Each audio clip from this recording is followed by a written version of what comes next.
in basu za su ba da mulki ina za mu kwana. Wayo al'ummar kasata wai yau ina za mu kwana. Kuɗi in basu za su ba da mulki ina za mu kwana. Wayo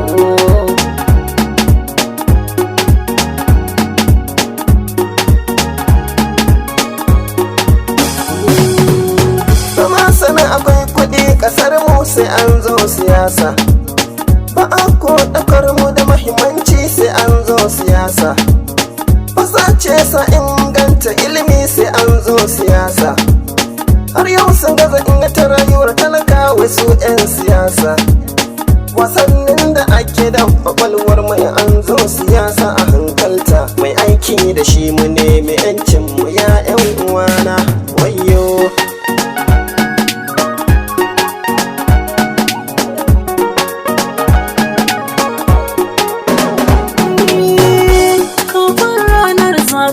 suke lallafa mu su dinga ba da kuɗaɗe har su martaba mu, su manna yan kalaman za su kare hakinmu. Ƙarshen taɓin mun yi zaɓen su ci zarafin mu, kuma mun doshi inda suke ba sa kula mu, su ɗauki mulki ta makarba su san mutuwa ba.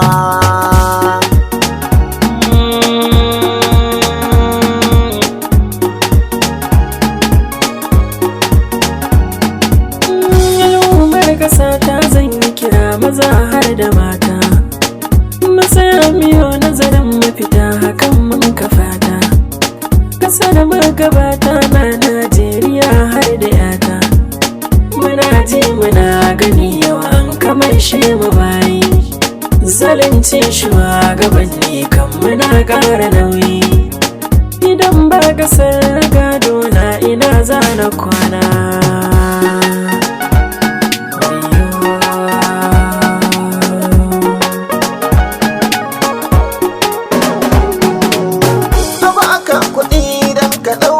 Samar da yanci, a baka kuɗi don cin hanci bai samar da yanci.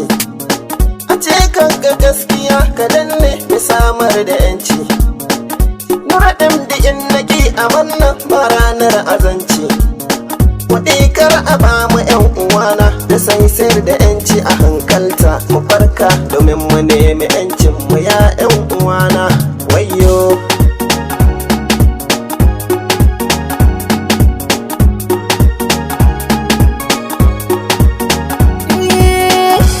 shawara ce zan bayar sai a yi kulawa, cancanta zaɓa bakar da niyo gazawa, sannan wurin ga addu'a ga Allah mu kaiwa, sannan iyaye gun 'ya'yansu su yi kulawa, domin su 'ya'yansu suke baiwa kulawa. Ya san bana yi kira al'umma akwai kulawa. Wayo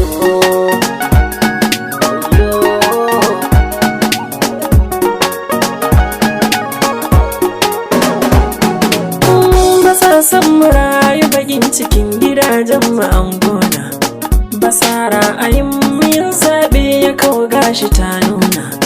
Fannin ilimi na ba sa yin tashi na zamo lana, bale kwanciyar hankalin daidan ta sam zana yau murna. To me za mu amfana a mulki na 'yan shana, Shamsu Alali ni dai damuwar zuciya ta wa amfana.